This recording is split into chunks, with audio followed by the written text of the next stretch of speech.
Introduce myself while we're waiting. Hi, Rita. So I'm Daniel McPherson. I'm one of the co-founders of Rapid Circle, and I'm sort of the technical co-founder. So my background is in development. I've been a developer for, quite a long time, 15, 20 years, mostly focused on Microsoft SharePoint, although more recently I've been working in Azure, which is really a pathway that a lot of SharePoint developers went. Before Rapid Circle, I was at Microsoft. So I spent 10 years working at Microsoft, mostly in Microsoft consulting services. And I spent a lot of time consulting at Shell. So I've worked at Shell in architecture roles, helping them to prepare Azure for deployment at Shell so the business can fully adopt Microsoft Azure across the business. And that's covered a number of different Azure scenarios. So my goal this morning is to really introduce you to Microsoft Azure. So it's to step you through the fundamentals of Microsoft Azure. I plan to do that over the course of the next 25 to 30 minutes. Given that we've got such a small group here, please be interactive. I'd much rather do this in a Teams where we can talk, but in the absence of that, please make use of the chat on the right-hand side so that I can really try and zero in on the things that you'd like to learn about Azure in this session. We've got that flexibility given it's the relatively small audience. So getting to know Azure, before we get to know Azure, just to quickly get to know Rapid Circle, we founded in 2008. We have offices in 3 different geographies. So Rapid Circle is headquartered in Amsterdam in the Netherlands, where I'm based right now. But we also have an office in Australia, which is where I'm from. And we have an office in India, where I spent 1 year building out the team there. So we are in 3 different geographies, and that's really powerful because it allows us to follow the sun from a support perspective and to better support international organizations. We are a full-service Microsoft Cloud partner. So we offer a full suite of services on the full cloud offerings from Microsoft, whether that's helping you to onboard, helping you to transform your business, helping you to run when you're in the cloud, and it covers Microsoft Azure and Microsoft Office 365. So cloud is all we do, and cloud is almost the only thing we've ever done. Obviously, 2008, the cloud was quite new, but as you can see from the slide there, we've been amongst the first partners in Holland to jump on Microsoft Cloud services as they've rolled out. Here are some of our clients. I'm not going to go into it in a lot of detail. But we work particularly with a lot of organizations in healthcare, but we aren't domain specific. So we've had customers across all sorts of different industries and verticals. So a quick agenda. First of all, I'll answer the very important question of what is Azure.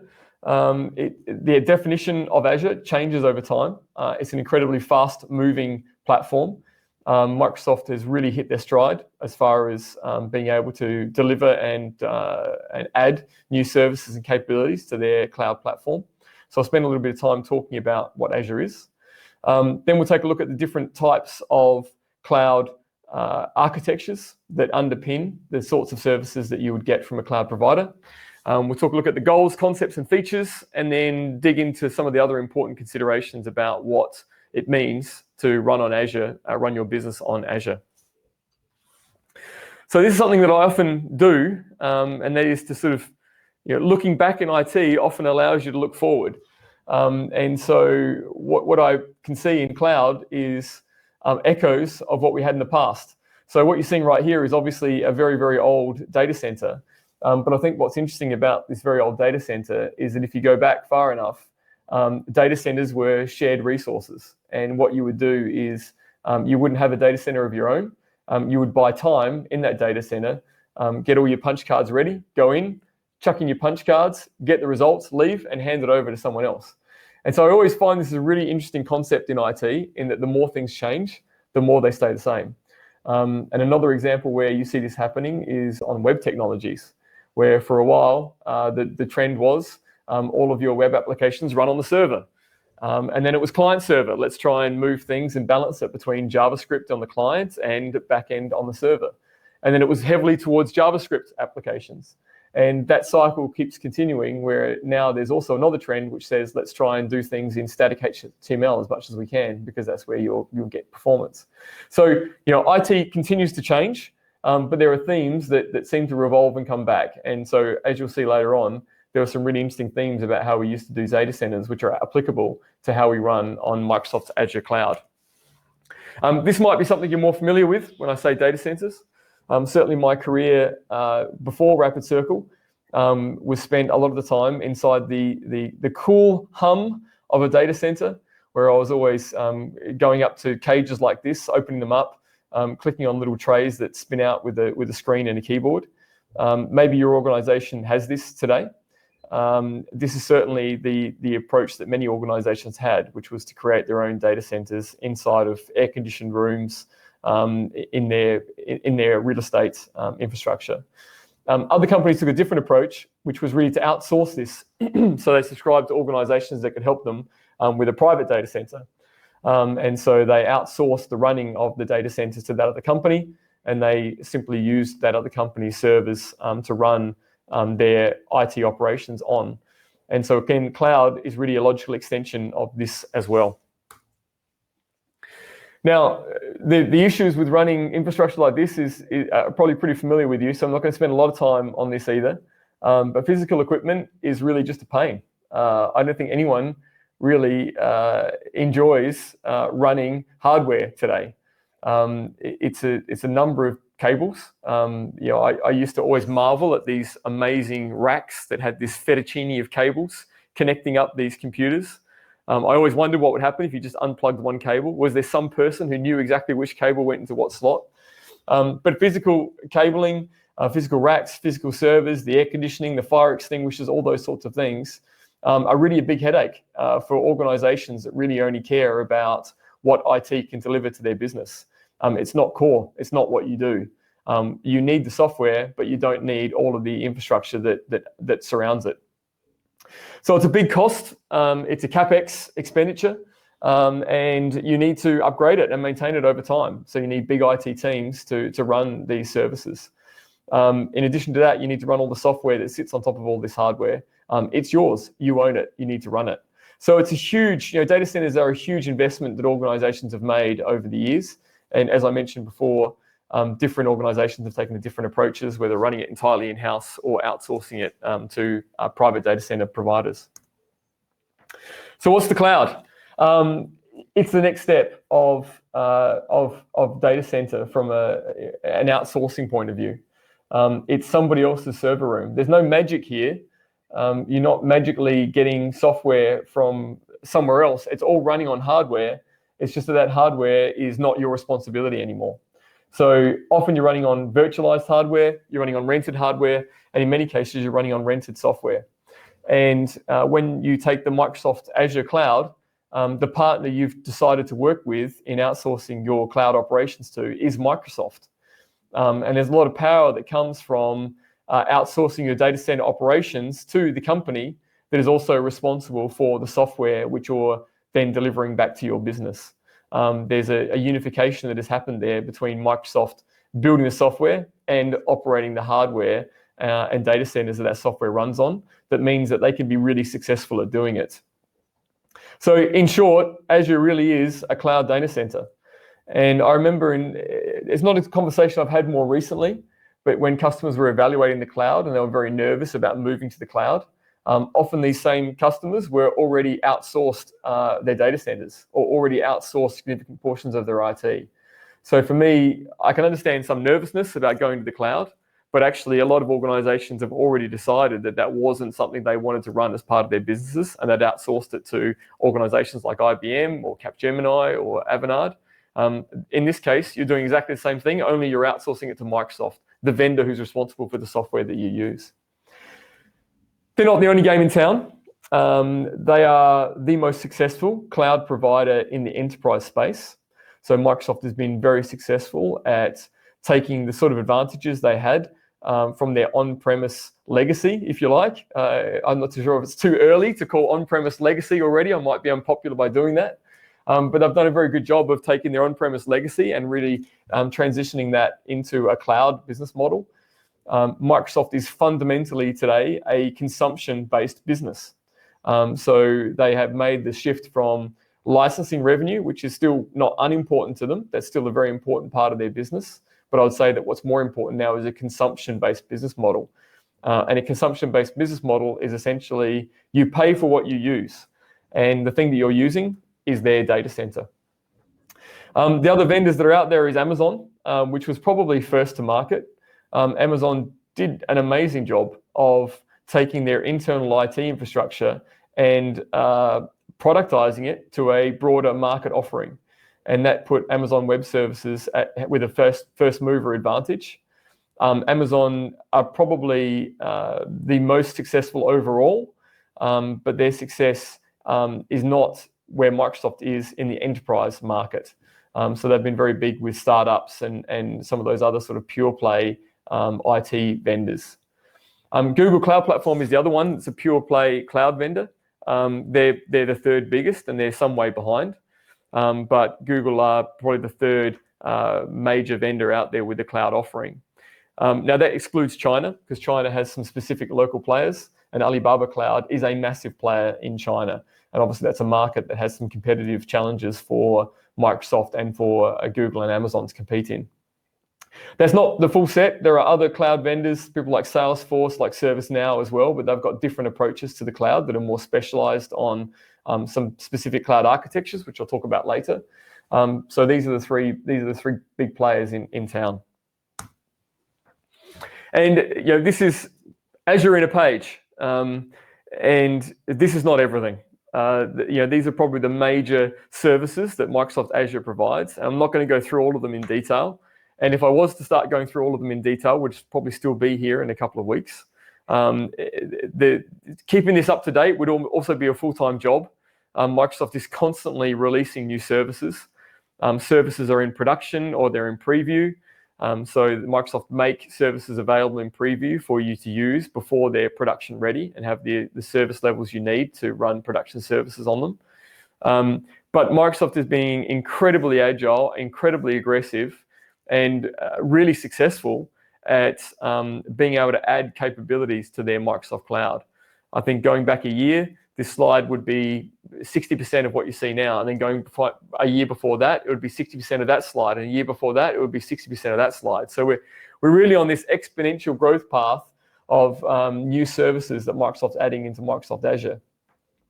Now, what that means is that it's really difficult to keep up. I think at one point, you could have someone who claimed to be an Azure expert, and they would be right. They could be an Azure expert. Those days are gone.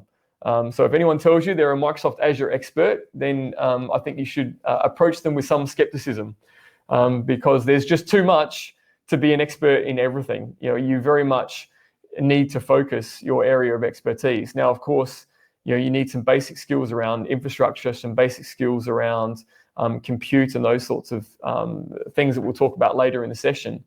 But expert is a whole different level for me. This is a very, very big space to understand. It also makes it really difficult for businesses who are otherwise focused on what they do for their clients to keep up to date with what's happening in the Azure space. I'm lucky enough to be surrounded by a stack of very passionate and enthusiastic engineers and technical people, also functional people, who make it their life's work to keep up with everything that's happening on the Microsoft cloud space. But I certainly have given up trying to keep up. I'm too old for this stuff. So I rely on the team around me to keep up. And I think that's the same thing that organizations that are adopting cloud platforms need to consider. Where can I find a specialist cloud partner like Rapid Circle that can just help us keep up with the pace of change that Microsoft is introducing? So it's mind-blowing. If you can see all of Azure at once, it might actually kill you. I think that's how big it is. And that's a Hitchhiker's Guide to the Galaxy reference, in case anyone was wondering. So what are the three cloud architectures that are prevalent today? You might have heard of these three cloud architectures. There's IaaS, PaaS, and SaaS. And they're all very different approaches to adopting the cloud. And organizations need to work out how they adopt each one of those. So it's not that you take an IaaS strategy or a PaaS strategy or a SaaS strategy. You will always take a cloud strategy, and that cloud strategy will be a mixture of different techniques, be it IaaS, PaaS, or SaaS. So IaaS stands for infrastructure as a service. And I think that the simplest way for me to describe what that's about is that IS is really taking everything you're familiar with about the hardware and infrastructure that you've got in your data centers, and it's simply virtualizing it. So you still need to know what Windows is. You still need to patch Windows. You still need to understand networking and how machines are connected to each other, things like IP. All it is taking hardware and it's virtualizing it. And IS has been, what's been incredible about the cloud and IS is that it's seen this emergence of a concept called infrastructure as code. And that applies across PaaS and SaaS as well. But infrastructure as code for me is really, really fascinating because it meant that people who are otherwise experts in infrastructure needed to skill up to be able to understand scripting and basic code techniques.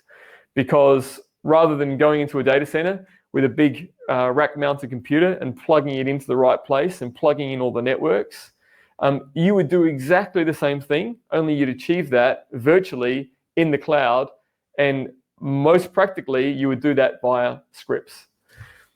We did a project for a client, a medical university, and it was incredible to watch the team build the scripts over the course of a couple of weeks, and then execute the scripts, which, if you could see it as physical hardware, would take up a massive data center. But all of this was provisioned over the course of a couple of hours using scripts, and it was all hosted virtually inside of the Microsoft Cloud. But it had everything from switches and networking and network cards. Everything was all there. It was infrastructure as code. PaaS is really a level different to that.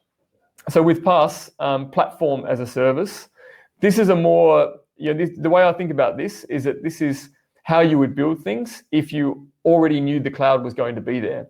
So PaaS is really taking a fresh look at how we deliver the things that we need as services to support the business applications that we build and we use. How would we design software if we knew we were going to have the cloud? And if you knew you were going to have the cloud, then why would you care about virtual machines? Why would you care about hardware? Hardware is completely abstracted from the solution that you need that hardware to provide to your business. And so PaaS is the architecture that does that. You don't need to worry about operating systems or patches or even where your code is running on what bit of hardware it's running. All of that is taken care of for you by the cloud. The final scenario here, architecture, is SaaS, and that's software as a service. And software as a service is Office 365. Not only do you not worry about what operating system it's running on or what hardware it's running on, but you also don't have to manage any sort of application infrastructure as well, like code or deployments or anything like that. All you worry about is, can your users have access to it, and is your data available inside of the application? So they're all different layers of abstraction on top of this thing called the cloud. And as you move applications from your on-premise environment, it's going to be a case of evaluating what's your strategy going to be. It might be that you have an access-based application that you can now say, look, this is a pretty generic application. It's commoditized.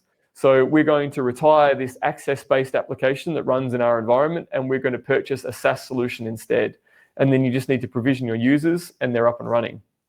It might be that you've got an application you built using IIS in classic mode, and now you want to move that to the cloud. So what you might do at that point is say, well, let's break this solution apart, and let's now make it available via a PaaS solution, which requires some re-engineering.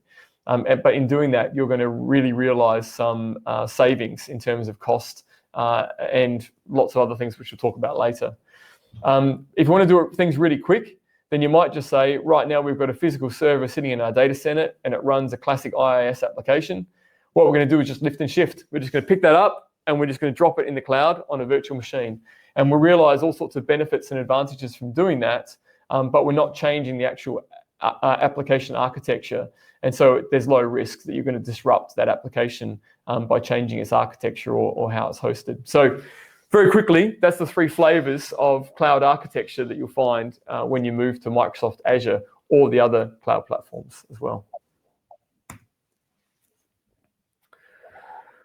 So the advantages of cloud, there are lots. There's no way that I'm going to capture all of the advantages of the cloud on a single slide.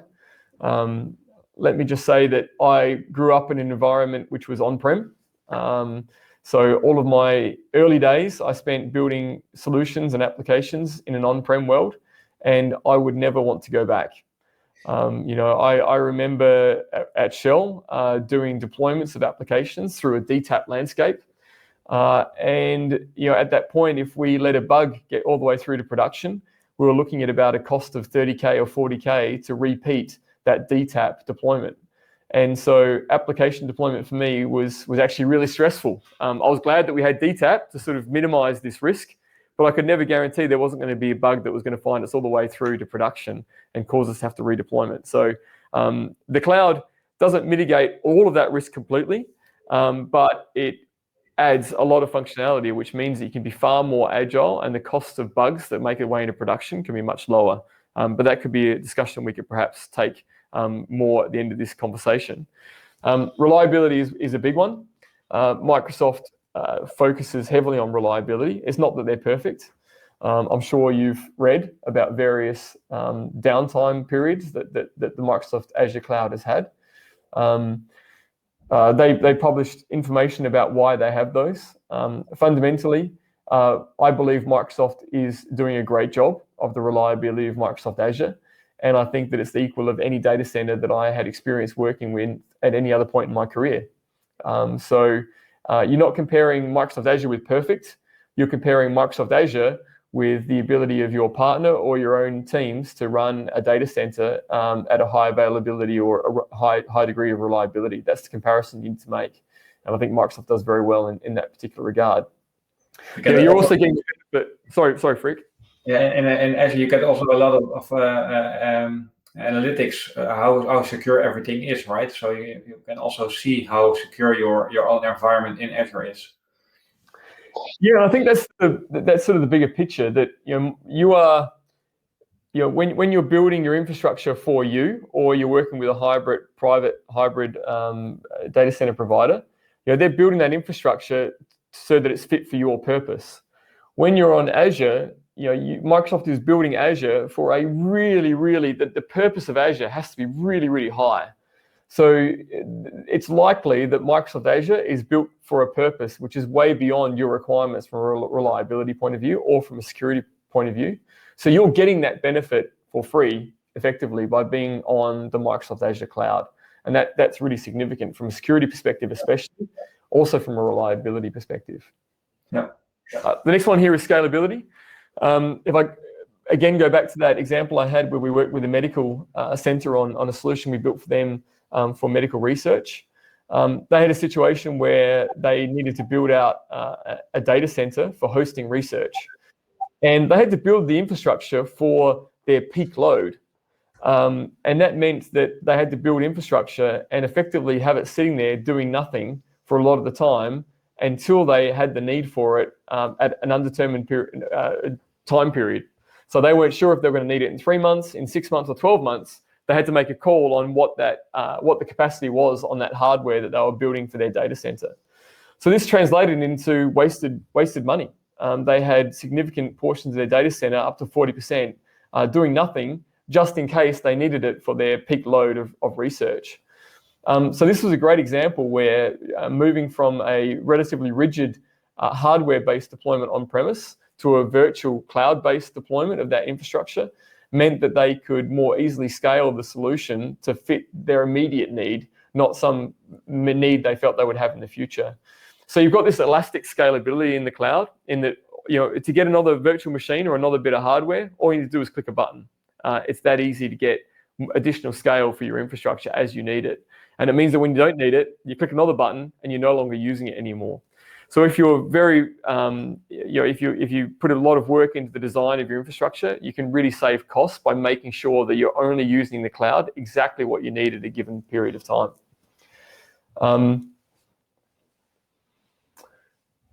So Mikhail's just asked a question. So Mikhail, I might come back to that one at the end. I'm not sure I'm going to be able to answer it for you, but let me come back to you at the end on that one. I think what I've just described relates to agility. Geo-distribution is important for some organizations, the ability to take advantage of Microsoft's data centers.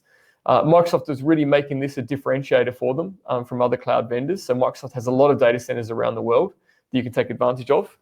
And the final one is also a really important one for me around disaster recovery.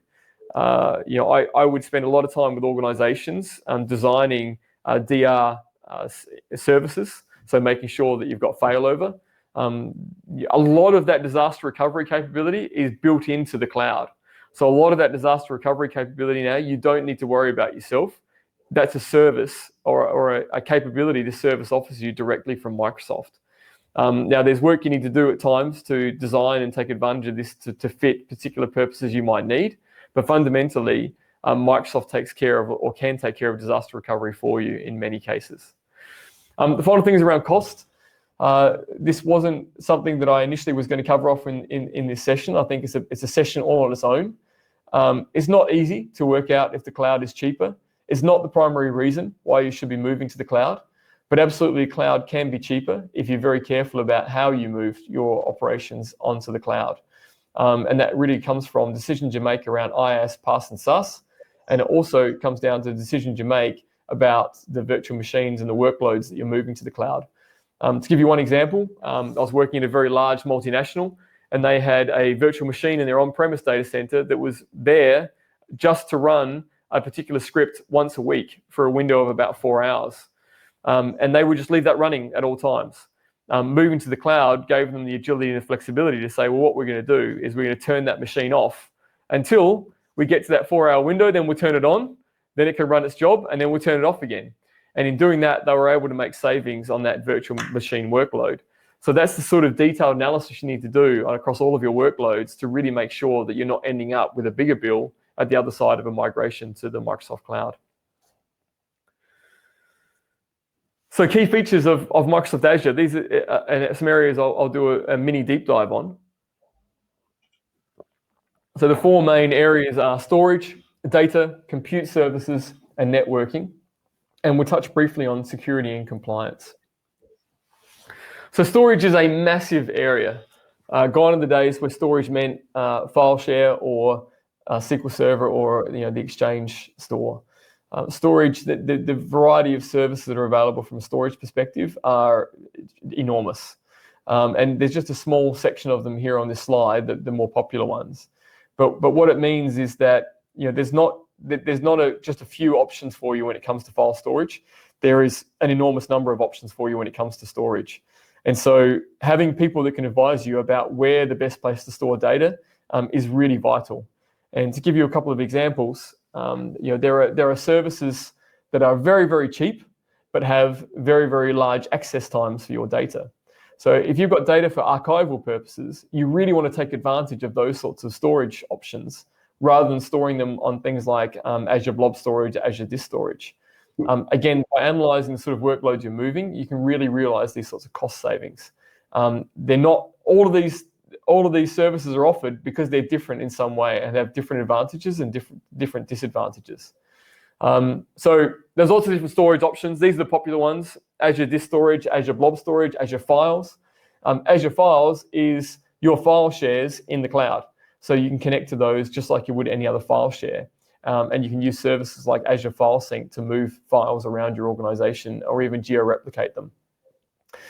So these are really interesting services.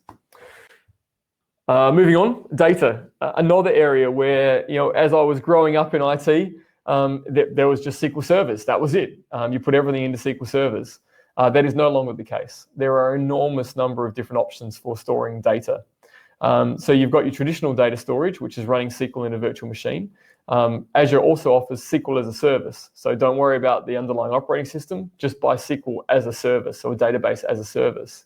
But more and more, Microsoft is releasing innovative solutions like Cosmos DB, which is a document-based database. And what's interesting about Cosmos DB is the support that it has for various APIs. So regardless of whether your engineering teams are familiar with SQL, or they're familiar with REST APIs, or they're familiar with the Graph APIs, Cosmos DB supports all those different APIs, and it supports a really broad range of different types of data for storage.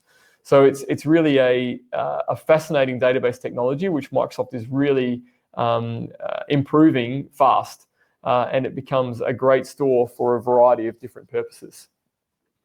There's a whole lot of different storage technologies for data and analytics around warehousing, around AI, And again, all of those need real experts to understand just which technologies you take advantage of. Now, what I'll point out here, which is also something I find interesting about the Microsoft Cloud, is that I think traditionally you'd look at Microsoft as being adversarial towards open source. And I was at Microsoft in the days where Steve Ballmer was really adamant that Linux was the enemy. And Microsoft did not like open source, and the GPL was this evil satanic license that polluted all software that it touched and ruined intellectual property.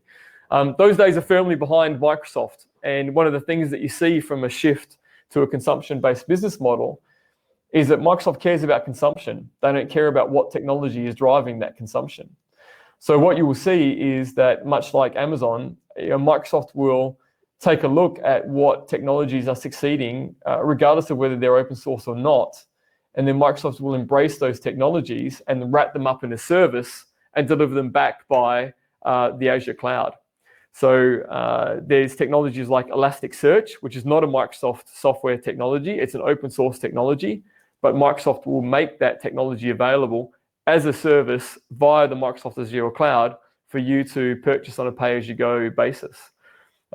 Now, this is also controversial because some of those technologies aren't very happy about big companies like Microsoft and Amazon getting significant amounts of money from these open source solutions being deployed on their services. So you're also seeing now technologies changing their licenses to prevent organizations like Microsoft and Amazon from deploying those in a cloud context without seeing some financial benefit back to the original projects. So it's a very interesting space that's happening, but fundamentally, it means that if you need open source technologies like Apache, you can get them from Azure. And Microsoft is not shy about taking those technologies and wrapping them up inside of an Azure service. So it's particularly relevant to the data space. Compute is perhaps where it all started. VMware, I think, was a very early compute cloud vendor. Somewhere around 2008, Microsoft built Hyper-V into their operating system. And this is really where it started, where hardware and servers started to get broken apart. They were no longer the one thing. You no longer had one-for-one relationship between server and the hardware that it ran on. You could have multiple servers on a single piece of hardware, which gave you a lot of agility and scalability. So Microsoft continues that. I could not possibly keep up with all of the different flavors of virtual machine that are available on Microsoft Azure, but the virtual machine that you choose is vitally important. Some of the virtual machines are optimized for disk I/O, so they have high-speed SSDs supporting them. Some of the virtual machines are optimized for memory-based I/O. Some virtual machines are optimized for general purpose uses. There are all sorts of tiers that you can subscribe to that you can quickly move between scaling up and scaling down without having to move or shift your workloads. So really going deep on virtual machines is absolutely vital to, again, realizing the sort of cost and investment benefits you want from moving to the cloud. Now, beyond compute services like virtual machine, there are also things like the app services, which have been around for a long time. These are really just web servers, but without IIS. So if you want to run a web server, you can just get an app service up and running on Azure, and you've got the web server without all the headaches associated with running an IIS server somewhere on a virtual machine. Perhaps one of the more interesting ones more recently is Azure Functions, which I just love. If you wanted to build an API for an application you're building, then you don't need to worry about even web servers. All you need to worry about is a small amount of code that gets the job done that you need inside of the function. So this is the whole microservices architecture, which you might have heard about, which is all the rage in application software development today. It sort of breaks apart applications, monolithic applications. It breaks them apart into specific specialized services that are running on the cloud. And you don't need to think about what machine, how many machines, how much memory. None of that stuff you need to worry about. It's all taken care of by the Azure Function service. There's some other really innovative things happening in the compute space. You might have heard of the concept called containers. So containers are a logical extension of virtual machines. Containers virtualize not the hardware, but the hardware and the operating system itself. And so the idea is that you then can spin up a container. It might be based on Linux, and then you just layer on top of Linux any number of application components you need to support your applications. And again, it's focused on the microservice scenario. Now, what's really interesting about containers is that they are commoditizing the cloud providers. So I just talked about functions. Microsoft really loves functions because it's proprietary technology for Azure. On Amazon, they have Lambdas, very much like functions, but it's a proprietary implementation on the Amazon stack. What's interesting about containers is that containers are the same regardless of whether they're running on Microsoft Azure or running on on Amazon Web Services or running on the Google Cloud. So you can build an application based on a container architecture and then seamlessly move or even run in cooperation that particular application across any of those cloud vendors. And so it gets very interesting at this point that you can imagine an application which is running on all three, and then you are spinning up different workloads based on the cost of each one of those vendors or the capabilities of each one of those vendors. So containers are definitely here to stay, and they're gaining a lot of momentum because of this ability to, if you like, abstract above the underlying cloud vendor. And the two main technologies we're talking about here are Kubernetes and Docker. And in both cases, there are different types of container. So there's a Windows container and there's Linux container, and there are other more specialized containers as well. But it's a fascinating technology development that's taking shape at the moment. As Microsoft's done more and more on compute, you'll see these cognitive services really take hold. And if again I go back to that university example I gave you before, where they're doing research on a research environment, the most inefficient way for them to do some of their analytics is by doing that analytics inside of a virtual machine. What I would really like to see them start to do is take advantage of these cognitive services, which means that Microsoft has specialized hardware behind the scenes to be able to support scenarios like speech to text or translation or face detection via specialized hardware. Often these sorts of services aren't great on CPUs. They are better run on top of GPUs. And so Microsoft doesn't hold themselves back to just having Intel chips. They run ARM chips, they run their own custom chips, and they run GPU chips on the back end so that it best caters to the specific scenario they're serving to you via a service, an API, like they have from cognitive services. So yeah, there's a lot there, but it's crazy what you can do with these APIs. So networking, I think networking is fairly straightforward. Azure has a lot of capabilities when it comes to networking. They have virtual firewalls. Everything you do in hardware, you can do in Azure in the cloud in a virtualized way. There are obviously some things that the Azure cloud doesn't do. In that case, they have a marketplace where third-party vendors are able to also bring their solutions via low barriers to entry onto your infrastructure. They also have a number of different techniques for connecting your on-premise environment to the Microsoft Cloud. That includes dedicated approach like express routes, where you have a dedicated high-speed connection between your Azure environment and your on-premise environment, but also more open approaches like VPNs to give you that connectivity between on-prem and cloud. And really the outcome is that to your computers, cloud and on-prem look like a single unified networking environment. So Freek mentioned a little bit about security before.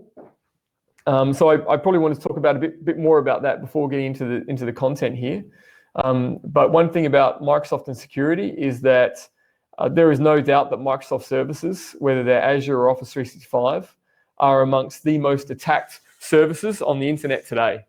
There are people constantly bombarding Microsoft services with attacks. And so Microsoft has an enormous focus on both understanding how they're being attacked and ensuring that they have the most secure and robust defenses against those sorts of attacks imaginable. And so far, I think they've done a sterling job. While I mentioned before, there's been issues around downtime and reliability, I'm not aware of specific examples where they've been hacked.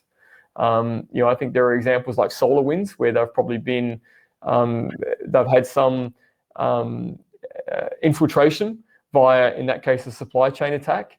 But just hacking through the Microsoft Office 365 and Azure environments, I'm not aware of that. Now, I might just be unaware and it might have happened, but I'm not aware. So security in an Azure context really relies around the Azure Active Directory, which is the Active Directory we all know and love from the on-premise environment that has been moved into a cloud context. And it's the single identity that you use to provide authorization on all Azure resources and all Office 365 resources.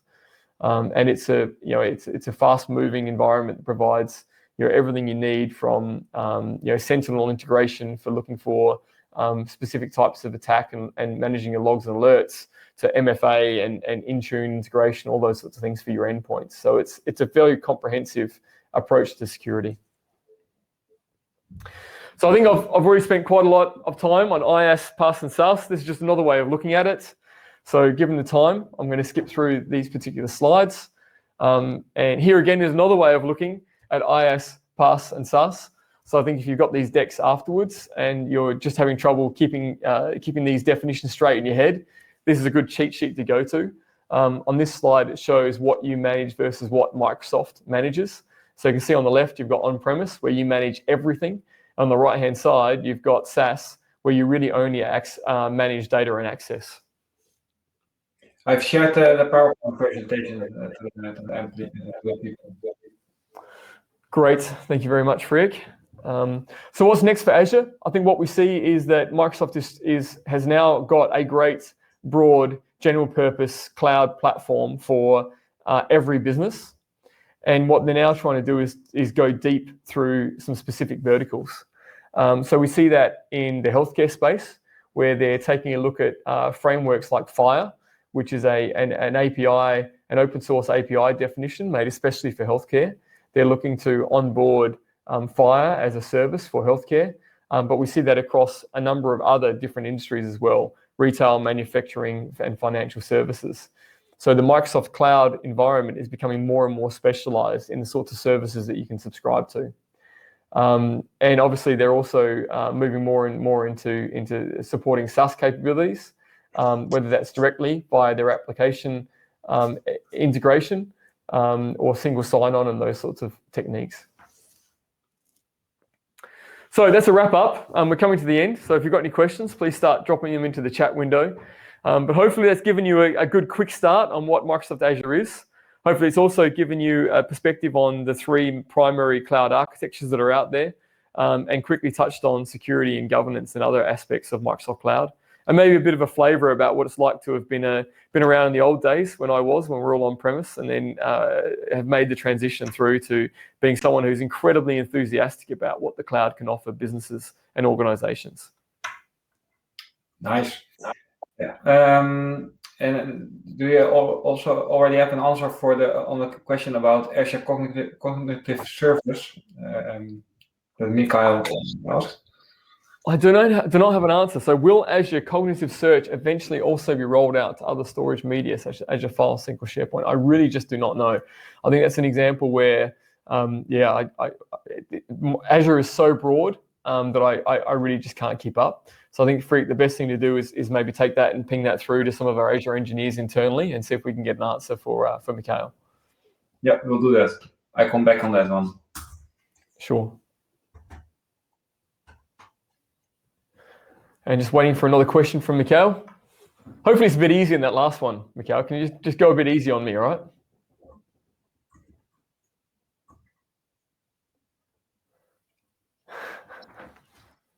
You can ask me about SharePoint 2007. There's not a question I cannot answer on that topic. Okay, what would be a reason to use Azure File Sync instead of blob storage for archive data? Blob is possible to search within unstructured data, and it's much cheaper. Yeah, I don't think I can answer that in 30 seconds or a minute. I don't think I can answer that, but I also just know that when I talk to the teams about these different technology decisions, it's really nuanced.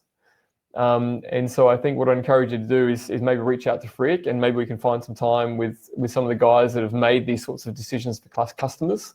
And I think they're in a much better place to give you the right guidance. I know, for example, going back to that research environment solution that I talked about, where I was involved in the architecture up front, we literally spent weeks reviewing the use cases and the right decisions as far as services used from Azure for storage of data. And so, yeah, it's impossible for me to know how much nuance might be there in your question. So that would be the way forward. Yeah, so I will email you, Mikhail, and come back to you so that I will make sure that that you get answers on this one, or at least a conversation about this. Okay. So Joost and Rita, I'm not sure if you hung around. Hopefully you did. Hopefully it was helpful. Yeah, in the end we had 7 people joining. Oh, great. Okay, yeah, just looking at the attendees now. So thanks, Emma. Yeah, so if anyone has any question, please feel free to contact me. You have my email address via the mails I've sent you all. So if there's anything we can help you with, then please let us know. For now, I think, Daniel, this is the wrap up. Thank you for the presentation, and all the attendees. Thank you for the questions, and I hope to see you next time. Thank you, everyone, for your time. Really appreciate it. It was fun. Thank you. Bye. See you later. Bye.